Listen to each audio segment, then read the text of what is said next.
Pozdrav za sve naše fanove, vrijeme je za nove vijesti. Idemo odmah na prvu. Vampirski dnevnici dobili su još nominacija za Teen Choice nagrade, sada ih imaju čak 7.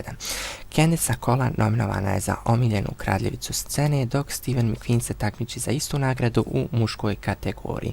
Nina i Kat takmiče se za omiljenu glumicu, dok njima se je pridružio i Ian koji se takmiči za omiljenog glumca. Cijela serija je nominovana za omiljenu seriju, a u kategoriji zlikovaca nalazi se naš Joseph Morgan. Dodjela nagrada održat će se 7. augusta. Idemo na vijesti iz Teen Wolfa. Daniel Sherman, poznatiji kao Isaac, i Crystal Reed, poznatija kao Allison, više nisu zajedno. Vrijeme je za još vijesti. Reklame niko ne voli, ali drugačije kada su u njoj naše omiljene zvijezde. Tyler i Kristin su ovog puta odlučili da reklamiraju Toyota reklamu, pogledajte na našem fan page-u. Joseph Morgan nije samo sjajan glumac, već i fantastično ljudsko biće. Zalaže se za mnoge humanitarne akcije, ali jedna mu je bitna jako.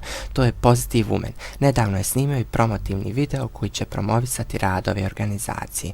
I spoileri za 5. sezonu Vampirskih dnevnika, pojavit će se 4 nova lika. I to bi bilo sve za ovu sedmicu. Mi se čujemo i vidimo iduće sedmice. Veliki pozdrav!